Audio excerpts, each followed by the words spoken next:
The proclamation, the message came without warning on a cold Tuesday morning when most of humanity was still drinking coffee and complaining about traffic. Every screen on every human world flickered at the same moment, and the face that appeared was not human at all.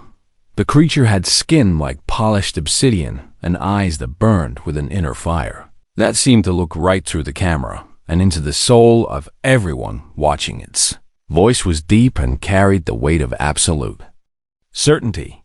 We are the Valkyrie Dominion, and we have ruled the stars for 10,000 of your years, the alien declared, its mandibles clicking between words like punctuation marks made of bone and contempt. Your species has spread to 12 colonies beyond your birth world, and you believe this makes you powerful, but you are children playing in a garden that belongs to others. Admiral Catherine Reyes stood in the command center of the orbital station above Mars and watched the broadcast with her arms crossed and her jaw set in a hard line around her. Officers and technicians had stopped working to stare at the screens with expressions ranging from disbelief to naked terror. The alien continued speaking, and every word landed like a hammer blow. We have conquered 437 species across 12 star systems, and not once have we known defeat, because defeat is not possible for us. The creature leaned closer to whatever device was recording it, and its burning eyes seemed to grow brighter. Your colonies in the Kepler Reach are now territory of the Dominion, and your people, they are now our property to do with as we please. Someone in the command center let out a small sound of horror, and Reyes noted absently that it was Lieutenant Chun, whose sister had emigrated to Kepler 7b just 3 years ago. You have one of your standard months to accept these terms, the Valkyrie said with a tone that suggested it was being remarkably generous. If you resist, then we will demonstrate why. No species has ever successfully opposed us, and your kind will serve as an example to the entire galaxy of what happens to those foolish enough to challenge the unbeatable. The screen went dark, and for a long moment, nobody in the command center spoke. Then the chaos began. Voices erupted from every direction as officers tried to contact Earth Command, and analysts pulled up everything they knew about the Valkyrie, and communications officers reported that the same message had been received on every human world simultaneously. Reyes ignored all of it. She walked to her personal terminal and began pulling up files she had been studying for the past 3 years. Ever since the first rumors of the Valkyrie had reached human intelligence services, the data was not encouraging. The Valkyrie possessed technology that was at least 2 centuries ahead of anything humanity could field, and their ships were faster and more heavily armed, and their weapons could cut through human armor like it was made of wet paper. But the thing that made them truly terrifying was their biological soldiers could regenerate from wounds that would kill any human 3 times over, and they could regrow lost limbs in hours, and they could survive in hard vacuum for up to 30 minutes without any protective equipment. The intelligence reports all said the same thing in different ways. They cannot be beaten in direct combat. They have never lost a war. Resistance is mathematically futile. Reyes read these reports, and then she did something that would have seemed insane to anyone watching. She smiled. Lieutenant Chun, she called out, and the young officer hurried over with eyes still wet from unshed tears. Get me a secure channel to High Command and tell them that Admiral Reyes of the 3rd Fleet is requesting immediate deployment to the Kepler Reach. Chun stared at her like she had just announced her intention to fly into the sun. Admiral, the Kepler Reach is where the Valkyrie are massing their invasion fleet, and our projections show they have at least 400 warships there. I know. The 3rd Fleet only has 32 combat-capable vessels. I know that too. Admiral, with respect, every simulation we have run shows complete human defeat within 18 months. Even if we commit our entire military force, and you want to send 32 ships against 400.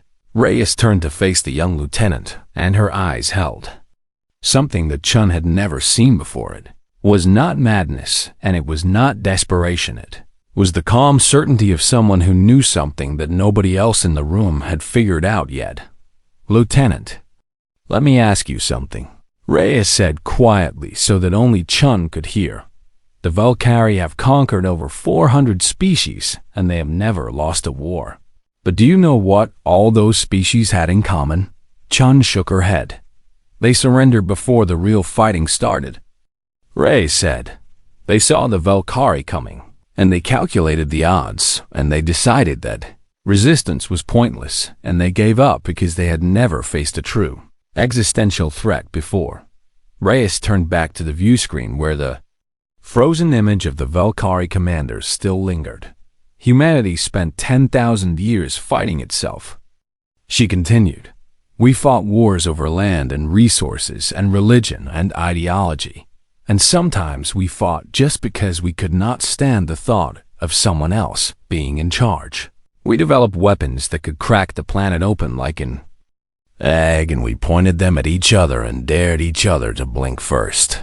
We survived ice ages and plagues and famines and disasters that would have wiped out any species that did not have pure, stubborn spite bred into their very bones." Chun was listening now with wide eyes as the Admiral spoke. "The Valkyrie think they are unbeatable because they have never met a species that was too stupid and too stubborn and too angry to know when it was supposed to lose." Reyes smiled again, and this time it was the smile of a wolf that had just spotted a fat deer. "They have never faced humans." She turned back to her terminal and began typing commands. "Get me that channel to High Command, Lieutenant, and tell them to prepare the Third Fleet for immediate departure. We are going to teach the galaxy a lesson they will never forget." Chun saluted and ran to comply, and as she did, she felt something strange blooming in her chest. It took her a moment to recognize it, because she had not felt it since the broadcast began. It was hope across the human worlds. Governments argued and diplomats pleaded, and billions of people watched the news with growing dread as the countdown to the Valkyrie deadline continued. But in the orbital dockyards above Mars, 32 ships began powering up their engines, and aboard the flagship Unbeatable, Admiral Catherine Reyes stood on the bridge and looked out at the stars. Somewhere out there, an alien empire was waiting for humanity to surrender. They were going to be waiting for a very long time. The arrival of the Valkyrie armada hung in space like a constellation of death. 400 warships arranged in perfect, geometric patterns that spoke of absolute confidence and total contempt for any enemy that might dare to approach first. Commander Kepler Reach stood on the command deck of his flagship, the Eternal Dominance, and watched the sensor displays. With the calm patience of a predator that knows its prey has nowhere to run, he had commanded fleets against 17 different species, and he had never lost a single engagement, and he saw no reason why this campaign would be any different. The humans were young and weak, and their technology was primitive, and their military doctrine was a joke compared to the refined perfection of Valkyrie warfare. First Commander, his sensor officer, called out, "We are detecting jump signatures at the edge of the system." Kepler Reach clicked his mandibles in what passed for a smile among his people. "How many vessels?" 32. First Commander, and they appeared to be standard human military configuration with carriers and destroyers as support craft. Ripple of amusement passed through the command deck as officers exchanged glances of disbelief. 32 ships. Kepler Reach repeated slowly, as if savoring the absurdity of it. The humans send 32 ships against 400. And do they come bearing a flag of surrender, or are they simply delivering their delegation to discuss terms? Unknown. First Commander, but they are not slowing down. Kepler Reach turned to look at the tactical display where the human fleet was represented by a cluster of small blue dots, approaching the massive red formation of the Valkyrie armada. Not slowing down, he mused. Perhaps they wished to die quickly rather than face the humiliation of surrender. which is admirable in its way, though ultimately foolish. He waved a clawed hand dismissively. Order the forward squadrons to intercept and destroy them. And make sure to capture at least one vessel intact, so we can interrogate the crew about their defensive positions on the colony worlds. Yes. First Commander, the order went out, and 50 Valkyrie warships began moving to intercept the incoming human fleet, and then something strange happened. Human ships did not form up into a defensive formation as every other species had done. When facing the Valkyrie, did not slow down to prepare for combat as military doctrine demanded. They did not do anything that the Valkyrie tactical computers had predicted. Instead, the moment they exited jump space, they scattered. 32 ships broke apart in 32 different directions, each one burning hard on wildly unpredictable vectors that sent them spinning away from each other like a flock of startled birds. What are they doing? Kepler Reach demanded as he watched the tactical display dissolve into chaos. Unknown. First Commander, our targeting computers are having difficulty tracking individual vessels due to their erratic movement patterns. Then tell the computers to adapt. Kepler Reach snapped, his confidence beginning to waver for the first time in decades before his officers could respond. The humans launched their first weapons. Kepler Reach watched a spread of missiles erupt from the scattered human ships, and he prepared to order defensive countermeasures. But then he noticed something odd. The missiles were not aimed at any Valkyrie vessel. They were heading toward empty space. Are their targeting systems malfunctioning? The weapons officer asked with confusion clear in his voice. Kepler Reach stared at the trajectories, and a cold sensation began to creep up his spine. Where are those missiles going? They appear to be heading toward the fourth moon. First Commander, but there is nothing there except our supply depot and fuel reserves. The cold sensation became a frozen blade of realization. Order the depot to activate defensive systems immediately. First Commander, do it now. But it was already too late. The missiles had been launched with perfect timing, taking advantage of the Valkyrie focus on the incoming fleet to slip through gaps in the sensor coverage. They struck the supply depot 3 minutes after launch. The explosion was visible from the command deck of the Eternal Dominance. A brief bright flash on the surface of the distant moon that represented 6 months of fuel and ammunition going up in nuclear fire. Kepler Reach stood frozen as the implications crashed over him like a wave. First Commander, the logistics officer reported in a voice that trembled slightly. We have lost our primary supply depot and backup fuel reserves. What does that mean for fleet operations? Our operational range has been reduced by approximately 60%. First Commander, and we no longer have sufficient fuel to maintain combat operations beyond 12 standard weeks aboard the Unbeatable. Admiral Reese watched the distant explosion through her tactical display and allowed herself a small nod of satisfaction.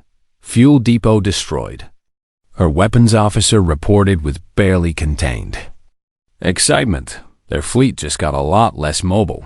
Good work, Commander, Raisha said as she pulled up the system map on her personal display. Now let us see how the Valkyrie handle something they have never experienced before. What is that? Admiral Reyes turned to look at her bridge crew, men and women who had volunteered for what everyone knew was likely a suicide mission. Siege, she said simply. The Valkyrie have always won through overwhelming force and direct assault because they have never faced an enemy who refused to play by those rules. She pointed to the asteroid belt on the system map. We are going to hide in those rocks, and we are going to make them come to us, and every time they send ships to find us, we are going to make them pay for it. And when they run out of fuel and supplies and patience, we are going to show them what happens when you threaten humanity. The crew of the Indomitable exchanged glances, and something passed between them. It was not quite hope, and it was not quite courage. It was something older and more human than either of those things. It was the simple, stubborn refusal to accept the inevitable back on the eternal dominance. Kelvorix stared at the tactical display as the human ships vanished into the asteroid belt like ghosts disappearing into fog. First Commander, his tactical officer asked hesitantly, "What are your orders?" Kelvorix was silent for a long moment. For the first time in his centuries of military service, he did not know what to do. The humans were not behaving like any enemy he had ever faced.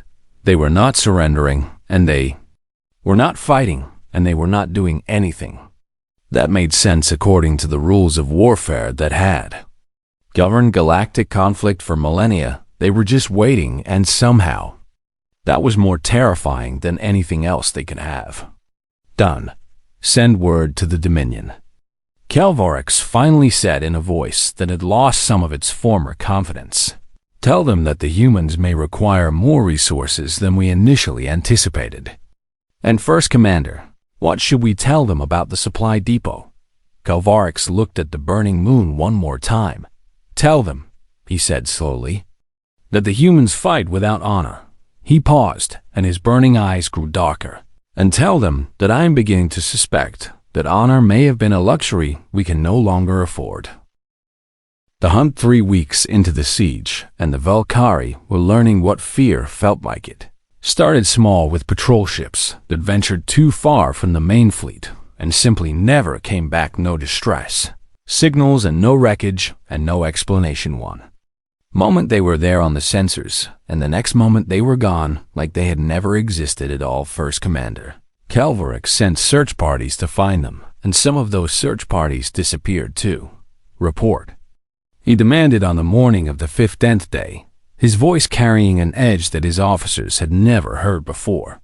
We have lost 17 patrol vessels and 3 supply convoys in the past week. First Commander, his tactical officer said, while avoiding eye contact. The humans appear to be using the asteroid belt and the magnetic field of the gas giant to mask their approach vectors, then send larger groups and surround the areas where they are hiding and flush them out. We have tried, First Commander, but every time we concentrate our forces in one area, the humans attack somewhere else. Kelvorix slammed his clawed fist against the command console hard enough to crack the display. They are 32 ships against 400. And you are telling me we cannot find them and destroy them?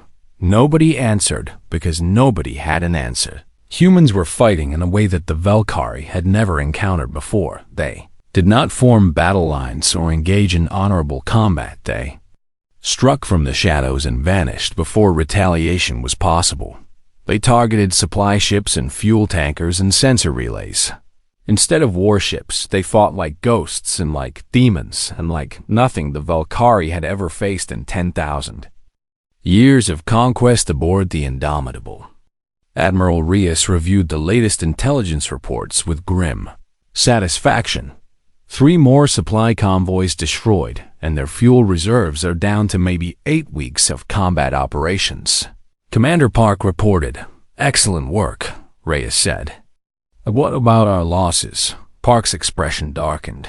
We lost the destroyer Valiant 2 days ago when they stumbled into a Valkyrie patrol group, and the carrier Prometheus took heavy damage in the last engagement and lost half her fighter complement. Reyes nodded slowly. 32 ships had become 24 ships, and those 24 ships were battered and tired and running low on everything from missiles to morale. How are the crews holding up? They are scared, Admiral, and they are exhausted, and they know that we are probably not going to make it home. Park paused, and something changed in his eyes. But they are still fighting, and they are still following orders, and they are still finding ways to hurt the enemy. Why? Because you told them that this matters. Park said simply. You told them that what we do here will determine whether humanity survives or becomes another footnote in the Valkyrie history books. And they believe you, Reyes looked out the viewport at the stars and thought about the weight that rested on her shoulders: 24 ships and maybe 6,000 people standing between humanity and annihilation. It was not enough. It could never be enough. But it would have to be enough, because there was nothing else. "Gather the captains for a briefing," she said finally. "It is time to move to the next phase." "What is the next phase?" Admiral Reyes turned back to face her first officer, and her expression was calm and cold and absolutely terrifying. "We stop running, and we make them bleed." On the other side of the system, the Valkyrie fleet was falling apart in ways that had nothing to do with combat damage. The soldiers were hungry. Valkyrie biology required massive amounts of food to fuel their regenerative abilities, and with the supply line severed, rations had been cut in half and then cut in half again. Warriors who could survive wounds that would kill any other species were now weak and slow, and their legendary healing abilities had slowed to almost nothing. Worse than the hunger was the fear. The Valkyrie had conquered 400 species, because those species had always known when they were beaten. They had calculated the odds and accepted the inevitable and surrendered. The humans refused to do any of those things. They kept fighting even when they were outnumbered and outgunned, and they kept attacking even when every tactical analysis said they should retreat. And they kept dying in ways that should have broken any rational species 10 times over. "They are insane," one of Kepler-Reach's officers whispered during a briefing, giving voice to what everyone was thinking. "They are not insane," Kepler-Reach replied heavily. "They are something worse." "What is worse than insane?" First Commander Kepler-Reach thought about the intelligence files he had studied about humanity.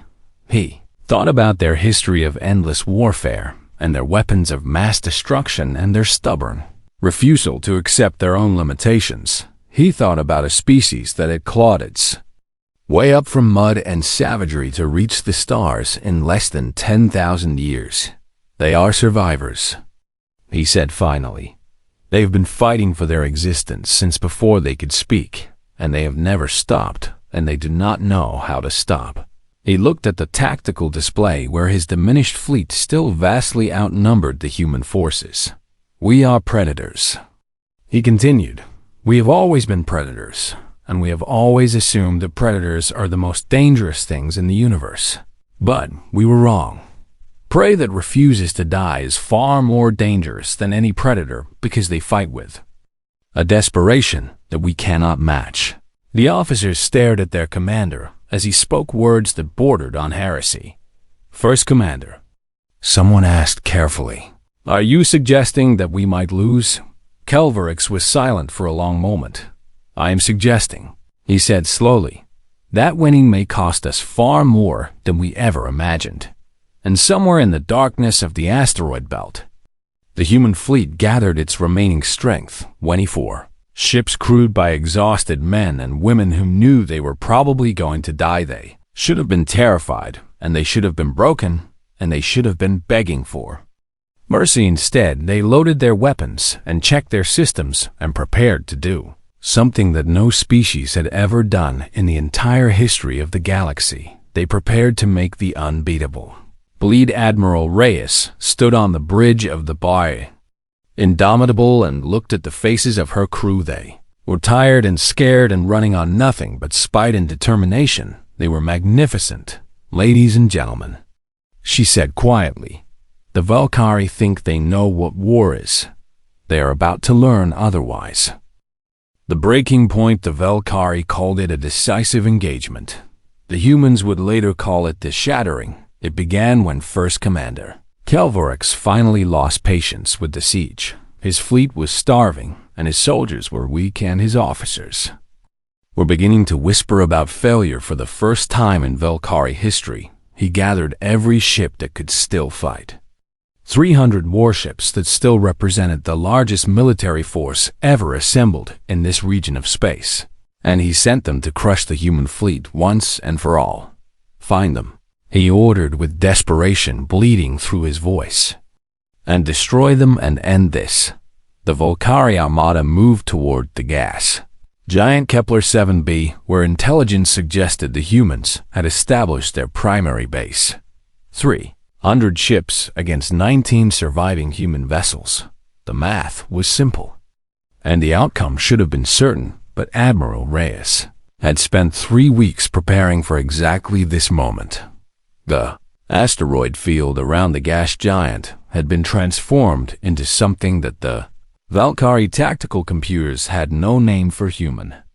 Engineers had rigged thousands of nuclear devices throughout the floating rocks, and they had seeded the area with proximity mines that could detect the specific energy signatures of Valkyrie shields.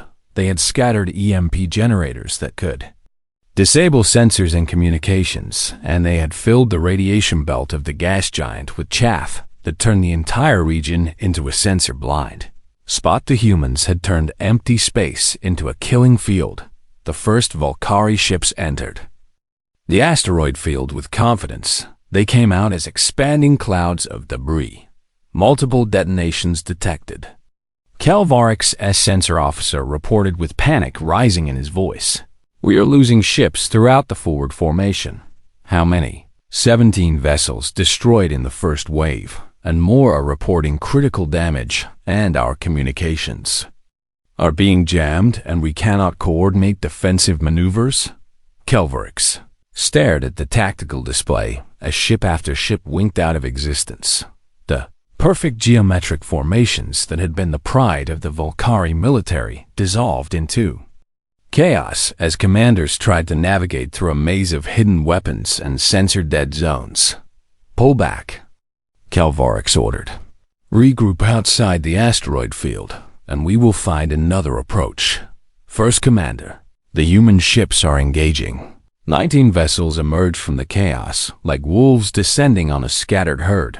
They did not fight in formation because they did not need to. Every human captain had been given full authority to act independently, to improvise, to adapt to changing conditions without waiting for orders from above. It was the opposite of everything the Valkyrie believed about proper military doctrine. It was devastatingly effective. The Indomitable led the charge with Admiral Reyes on the bridge, calling out targets with cold precision. Concentrate fire on their command ships and take out their coordination and let them panic.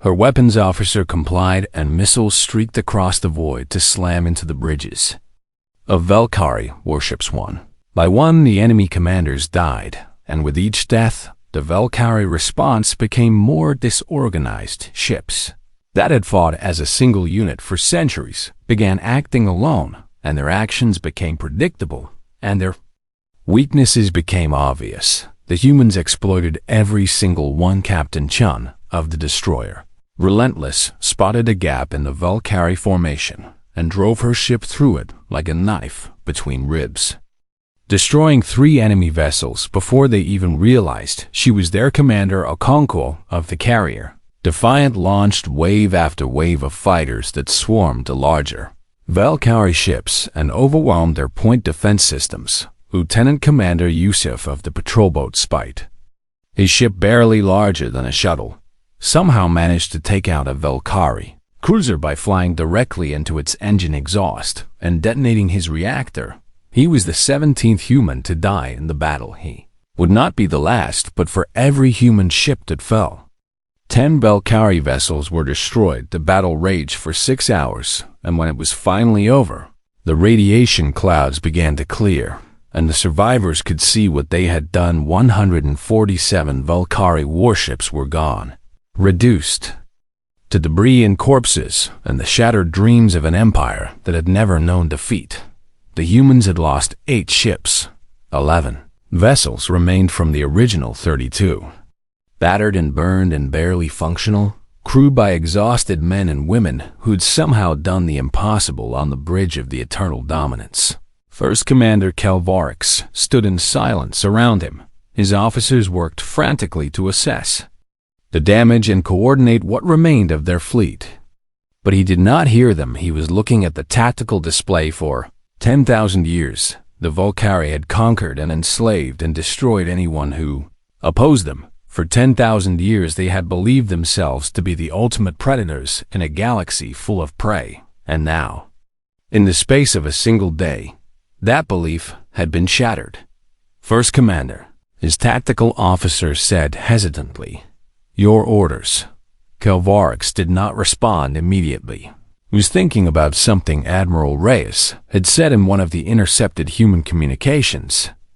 Something that had seemed like empty defiance at the time, but now felt like prophecy. "We do not go gentle into that good night." The human had quoted from something called poetry. "We rage against the dying of the light." Kepler Reach had not understood those words then. He understood them now. First Commander, the tactical officer repeated more urgently, "The remaining human ships are reforming, and they appear to be preparing for another attack. How many ships do we have left?"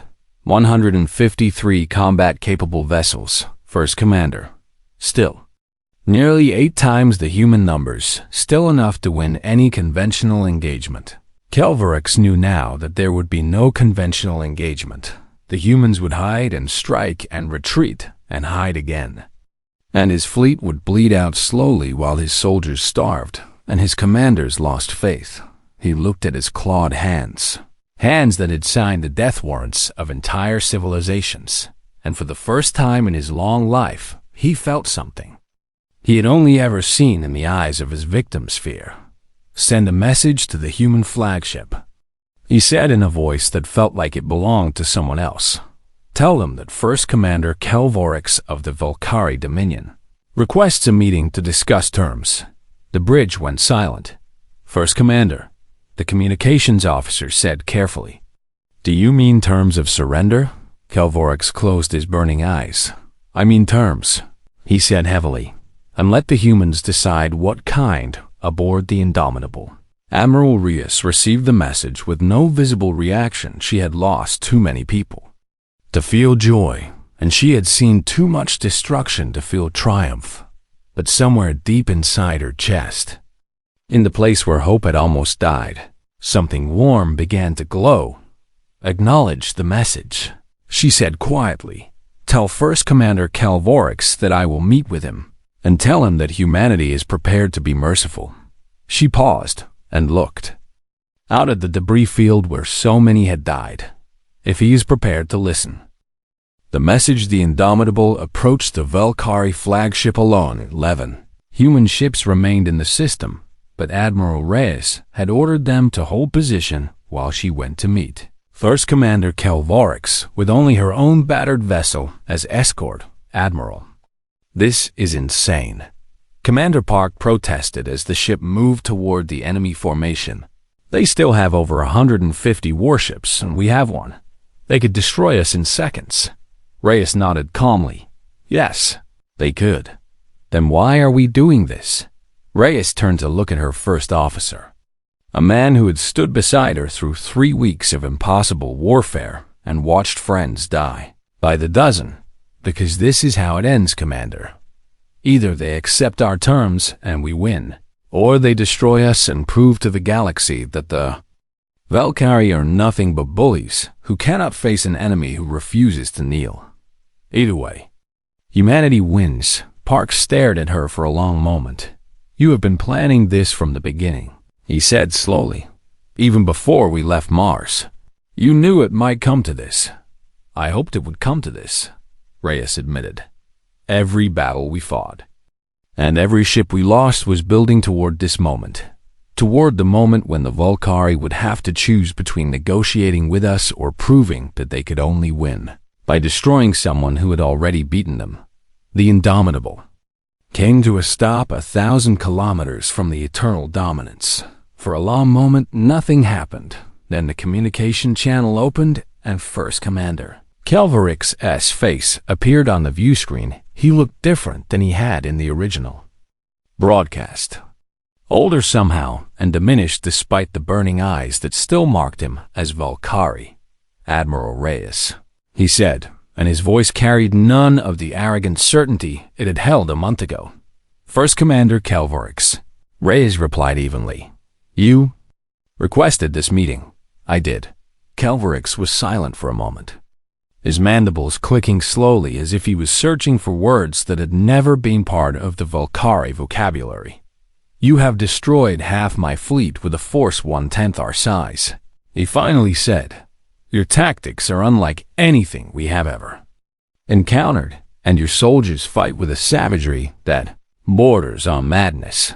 I have studied your species since this campaign began, and I still do not understand what you are." Reyes leaned forward slightly. "We are survivors. First Commander, your species conquered hundreds of worlds because those worlds had never faced true adversity. They had never been pushed to the edge of extinction and forced to fight their way back. Humanity has faced that edge 1,000 times. We have survived ice ages that covered our planet and plagues that killed half our population and wars that we fought against ourselves with weapons that could have ended all life on our world. Every generation of humans has faced challenges that should have destroyed us, and every generation has refused to die." She paused and let her words sink in. "The Valkyrie have never known defeat because you have never faced an enemy like us. You have never faced a species that was too stubborn and too angry and too desperate to know when it was supposed to lose." Calvorix's burning eyes flickered. "You are monsters," he said quietly. "No," Reyes replied. "We are human. We are capable of incredible cruelty, and we are capable of incredible kindness, and most importantly, we are capable of learning. We learned from every war we ever fought, and we learned from every enemy we ever faced, and we took those lessons, and we became something that your empire was never prepared to encounter." She straightened in her chair. "But we are not without mercy, First Commander, and that is something else you never learned. I am offering you a choice that your people have never offered anyone else. Withdraw from human space, return our colonists unharmed, pay reparations for the damage you have caused, and go home and tell the rest of the galaxy what you learned here." Calvorix stared at her for a long moment. "And if we refuse, then we will continue fighting," Reyes said simply. "We will bleed you until you have nothing left, and then we will follow you back to your homeworld, and we will make sure that the Valkyrie Dominion never threatens anyone ever again. You have 11 ships. We have 11 ships." Today, Reyes smiled, and it was not a pleasant expression. "How many do you think we will have in a year when the rest of humanity learns what happened here? How many do you think we will have when we start building warships, specifically designed to kill Valkyrie? How many do you think we will have when every human who lost someone in your attacks decides that they want revenge?" Calvorix was silent. He understood what she was saying.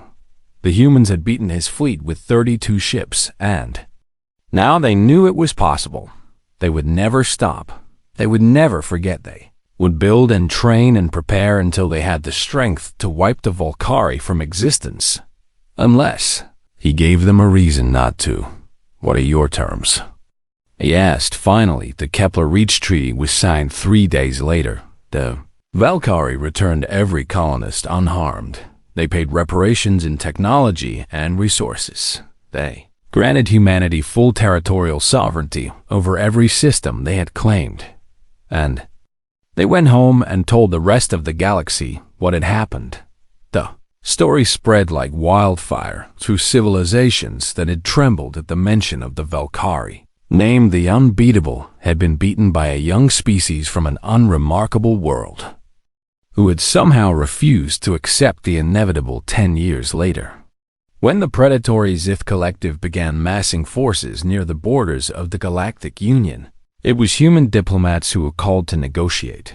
Not because humanity had the largest fleet, not because humanity had the most advanced technology, but because every species in the galaxy had heard the story of Kepler. They had heard about 32 ships against 400.